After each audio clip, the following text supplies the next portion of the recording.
Hello everyone and welcome back to a new video. My name is Mohit and I hope आप सभी अच्छे होंगे। आप सभी का वैलेंटाइंस डे भी बहुत अच्छा गया होगा। तो आज की वीडियो में हम डिस्कस करने वाले हैं बजट आइटिनरी नारकंडा के लिए। तो without any further due let's get started. जो मेरी आइटिनरी है वो स्टार्ट हो रही है शिमला एसबीटी बस स्टैंड से, क्योंकि मुझे ये नहीं पता कि आप लोग कहाँ से आने वाले हैं, दिल्ली से हैं, चंडीगढ़ से हैं या किसी और स्टेट से हैं। तो मैं अपनी आइटिनरी जो वो आईएसबीटी से शुरू कर रहा हूँ और आई होप कि आप लोग जो शिमला एसबीटी तक पहुँच जाएंगे। तो सबसे पहले होता है कि हाउ टू रीच नारकंडा। तो शिमला एसबीटी से सबसे पहली चीज़ होती है कि आप बाय बस आ सकते हैं, बाय टैक्सी आ सकते हैं और बाय अपने व्हीकल से आ सकते हैं। तो बाय बस से अगर आप आते हैं तो बाय बस जो है नारकंडा के लिए buses every half an hour के बाद लगती है वहाँ पे आईएसबीटी बस स्टैंड में 4 बजे तक। और 4 बजे के बाद भी बसेज आती है, पर वो लॉन्ग रूट बसेज होती है, उसमें सीट्स का थोड़ा सा इशू रहता है कि मिलेगी नहीं मिलेगी। तो आप लोग अगर हो सके तो 4 बजे से पहले वाली बसेस पे आना। और बसेस वहाँ पे हर आधे घंटे में लगी होती है, सुबह 8 बजे से शाम को 4 साढ़े 4 बजे तक।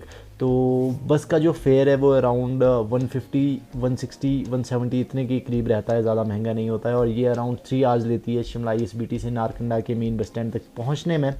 इसके बाद जो सेकंड ऑप्शन होती है वो होती है हमारी टैक्सी करके। टैक्सी के जो चार्जेस रहते हैं वो अराउंड 2500 से 3500 4000 तक वेरी करते हैं। वो डिपेंड करता है आपके नेगोशिएशन स्किल्स पे कि आप कितना ज़्यादा नेगोशिएट कर सकते हैं।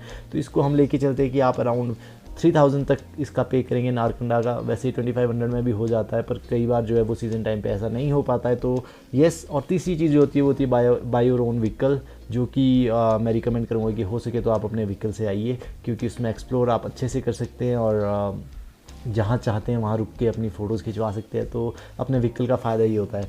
तो ये ऐसे कुछ आप नारकंडा पहुँच सकते हैं। और इसके बाद जो होता है, जैसे ही आप नारकंडा पहुँचते हैं, इसके बाद जो आपका सबसे पहला काम होना चाहिए घूमने जाने से पहले कि आप एक होटल बुक कर लें, क्योंकि सीज़न टाइम पे नारकंडा में होटल्स की बहुत ज़्यादा मारामारी होती है, मिलते नहीं हैं इन टाइम पे।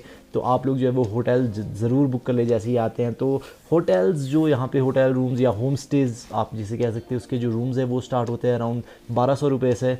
पर मैं आपको रिकमेंड करूँगा कि अगर आप विंटर्स में आ रहे हैं तो थोड़ा सा आप अपना जो है बजट एक्सटेंड करके आप अराउंड 2000 2200 2500 तक का रूम ले लें, क्योंकि उसमें जो आपको फैसिलिटीज़ मिलती है वो काफ़ी अच्छी मिलती है, जैसे कि गर्म पानी, गीज़र और आपका बिस्तर, रज़ाइयाँ वगैरह अच्छी मिलती हैं, फ्रेश साफ़ कपड़े आपको मिलते हैं, चादर वगैरह। तो थोड़ा सा जो है वो विंटर्स में आप लोग 2500 तक का अपना बजट रूम्स के लिए लेके आइए, क्योंकि विंटर्स में यार यहाँ पे बहुत ज़्यादा मुश्किल हो जाता है रहने के लिए, क्योंकि पानी नहीं मिलता। अगर आप 1000 1200 का कमरा लेंगे उसमें आपको उस तरह की फैसिलिटीज़ नहीं मिलती है।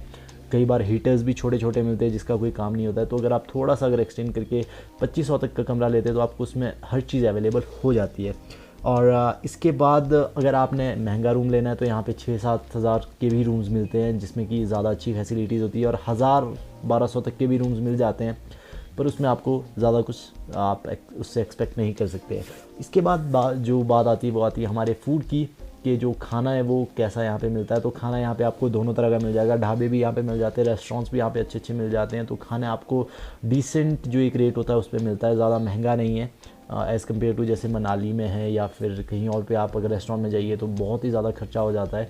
तो यहाँ पे उतना ज़्यादा एक्सपेंसिव नहीं है, यहाँ पे ठीक ठीक नॉमिनल प्राइसेस है हर चीज़ के। और यस, खाने की यहाँ पे कोई ऐसी दिक्कत नहीं है, यहाँ पे काफ़ी ज़्यादा रेस्टोरेंट्स और ढाबे हैं। इसके बाद जो बात आती है वो आती है places to explore. Places to explore मैं आपको ये दो सीज़न्स में डिवाइड करना चाहूँगा। एक तो समर सीज़न और एक जो स्नो सीज़न है। स्नो सीज़न में मैं आपको रिकमेंड करूँगा कि आप लोग जो अपना ट्रिप वो 3 दिन का एटलीस्ट बना के आइए, क्योंकि इसमें आप लोग जो है वो अच्छे से एक्सप्लोर कर पाएंगे नारकंडा को। इन 3 दिनों में सबसे पहला दिन जो आपका होगा, मतलब जैसे अगर आप आज आ गए हैं तो आपका कल का जो दिन होगा सबसे पहला दिन, उसमें आप स्कीइंग करने जाइए नारकंडा की स्कीइंग स्लोप, जो कि धौमड़ी है, जो कि one of a life time experience है, जो कि आपको करना ही चाहिए, स्ट्रांगली रिकमेंडेड है। इसमें आपको एक्टिविटीज़ होती है, ट्यूब स्लाइड्स होती है, स्लेज होती है, जिप लाइनिंग होती है, और जो सबसे ज़्यादा जो आपको करनी है वो है स्कीइंग, क्योंकि one of a life time experience है। काफ़ी लोग बार बार जो है वो अपना ट्रिप नहीं बना सकते हैं, तो आपको स्कीइंग तो एक्सपीरियंस करनी ही चाहिए। इसके बाद जो डे 2 है उसमें आपको हाटू पीक का ट्रैक करना चाहिए स्नो में। और इस ट्रैक के लिए मैं आपको रिकमेंड करूँगा कि अगर आप ट्रैक कर सकते हैं, अगर आप चल सकते हैं तब आप जाइए। और एक रिक्वेस्ट है आपसे, अगर आप हाटू पीक का ट्रैक शुरू करते हैं तो प्लीज़ उसको कंप्लीट करके आइए, क्योंकि जो फील उसके टॉप में है मतलब आउट ऑफ दिस वर्ल्ड। बहुत ही ब्यूटीफुल व्यू मिलता है वहाँ से और बहुत ही सुंदर जगह है हाटू पीक, और आपको जाना ही चाहिए एक बार। और अगर आप नहीं जा सकते हैं तो यहाँ पे स्नो चेन्स वाली गाड़ियाँ भी चलती हैं जो कि आपको हाटू पीक तक पहुँचाती है। उसके प्राइसेस आई थिंक पर सवारी उसका 300-400 रुपये चार्ज है, तो उसमें आप जा सकते हैं। पर उसका डिपेंड करता है स्नो के ऊपर कि अगर स्नो बहुत ज़्यादा होती है तो नहीं जा सकते, उस फिर आपको पैदल ही जाना पड़ेगा। और थर्ड डे जो है वो आपका रिलैक्सिंग डे रहता है। रिलैक्सिंग डे में आप आराम से सुबह उठिए, 10-11 बजे तक उठिए और 11 बजे आप जाइए तानी जुबड़ लेक, जो कि फ्रोज़न लेक है, जिसके ऊपर मैंने वीडियोस बनाई हैं। हाटू पीक के ऊपर भी मेरी वीडियो है और आपका तानी जुबड़ लेक के ऊपर भी मेरी वीडियो है, तो अगर आप उसको चेकआउट करना चाहें तो आप कर सकते हैं। और थर्ड डे आप 11 बजे यहाँ से जाइए और वहाँ पे कुछ चलना ज़्यादा एक्टिविटी करने की नहीं है, वहाँ पे बस आप रिलैक्स मोड पे होंगे पूरा। आप वहाँ पे इको टूरिज़म पार्क है, वहाँ पे बेंचेस लगे हैं, वहाँ पे बैठ के अपना पूरा अच्छे से डे स्पेंड कर सकते हैं और शाम को 4 बजे तक आप वापस नारकंडा अपने होटल में आ सकते हैं। और नेक्स्ट डे आप अपना डिपार्चर चेकआउट करके वापस जहाँ से आप आए हैं वहाँ जा सकते हैं। और जो दूसरा सीज़न है वो है समर सीज़न, उसमें आपको एटलीस्ट 2 दिन देने चाहिए। 2 दिन में भी आपको एक दिन तो आपका हाटू पीक का ट्रैक हो गया है, जिसमें कि आप ट्रैक कर सकते हैं हाटू पीक के लिए। और मतलब हर सीज़न में जो है वो नारकंडा आपको कुछ अलग ऑफ़र करता है, तो आपको हर सीज़न में अलग अलग चीज़ आपको देखने को मिलती है। तो स्नो में इसका नज़ारा अलग है, विदाउट स्नो इसका नज़ारा अलग है। तो एक दिन आपका हाटू पीक का ट्रैक तो बनता ही बनता है। और जो सेकंड डे है उसमें आप नारकंडा की मार्केट्स एक्सप्लोर कर सकते हैं, धोमड़ी स्कीइंग स्लोप जाके वापस आ सकते हैं और उसी दिन ही आप तानी जुबड़ लेक जाके भी वापस आ सकते हैं। तो 2 दिन की आइटिनरी है, तीसरे दिन आप लोग अपना चेकआउट करके वापस जा सकते हैं जहाँ आप जाना चाहते हैं, जहाँ से आप आए हैं। और ये है यहाँ पे इसका कुछ है। और ये जो स्कीइंग होती है और आपका ट्यूब स्लाइड्स होती है, इसके पैकेजेस बनते हैं। स्टिल ये आपके ऊपर डिपेंड करता है कि आप किस तरह से नेगोशिएट कर सकते हैं अपने जिससे आपने ये पैकेजेस लिए हैं। तो ये आपके ऊपर डिपेंड करता है और ये अराउंड वेरी करता है आपका पैकेज। एक पैकेज स्कीइंग ट्यूब स्लाइड्स और स्कीइंग ट्यूब स्लाइड्स, इसमें शायद शूज़ भी मिलते हैं आपको कपड़े भी पहनने को मिलते हैं, स्लेज करने को मिलती है। तो इसका जो प्राइस जो रहता है, जो मेरे हिसाब से अभी होना चाहिए, वो अराउंड 1700-1800 के करीब होता है नेगोशिएट करके। तो आप ये चीज़ कर सकते हैं। और अगर आपको होटल्स या होम स्टेज़ के लिए मैं एक चीज़ रिकमेंड कर दूं कि जब आप आते हैं तो आप दिन को आइए, दिन को ही अपना होटल ले लें। ऐसा बिल्कुल भी मत करें कि आप दिन को आए या दिन को घूमने निकल गए और उसके बाद अपना होटल ले रहे हैं, क्योंकि होटल की बहुत ज़्यादा मारामारी हो जाती है यहाँ पे सीज़न टाइम में। और एक चीज़ और मैं आपको रिकमेंड करना चाहूँगा कि अगर आप आ सकते हैं तो आप ऑफ़ सीज़न भी एक बार ज़रूर आइए, क्योंकि ऑफ़ सीज़न में नारकंडा जो है वो बहुत ज़्यादा चीप हो जाता है, सस्ता हो जाता है। होटल रूम्स आपको सस्ते मिलते हैं और हो सके तो होम स्टेज़ में रहिए।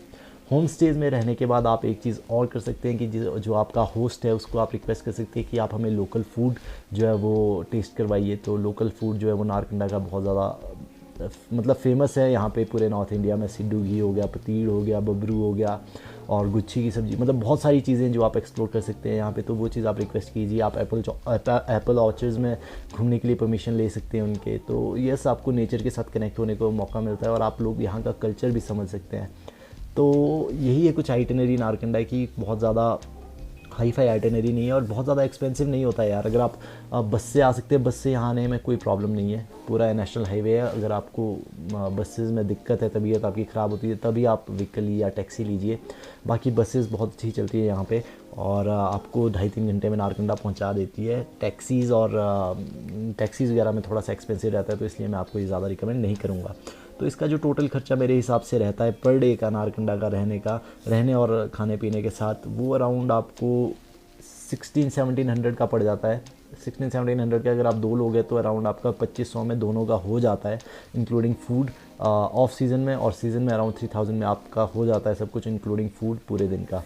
और एक्टिविटीज़ की बात करें तो वो आपका फिर 2 लोगों के लिए मैं ये बता रहा हूँ कि अगर आप एक्टिविटीज़ वगैरह करते हैं तो 2 लोगों का अराउंड आपको 3500 तक एक्टिविटीज़, मतलब सारी एक्टिविटीज़ उसमें इंक्लूडेड होगी, जैसे कि स्कीइंग होगी और आपका ट्यूब स्लाइड्स होगी। मतलब अराउंड 3500-4000 के करीब आप वो लेके चलिए और अराउंड आपका जो रहने सहने का है वो अलग लेके चलिए। तो इतना आपका खर्चा जो है वो आ जाता है। और मनाली इससे डबल है, ये मैं आपको बता देता हूँ। जो प्राइसेस यहाँ पे आपको मिलेंगे उससे ज़्यादा ही आपको वहाँ पे मिलेंगे, क्योंकि वहाँ पे जो है वो आप समझ सकते हैं कि मनाली कितना ज़्यादा क्राउडेड है, कितना ज़्यादा टूरिस्ट वहाँ पे जाता है।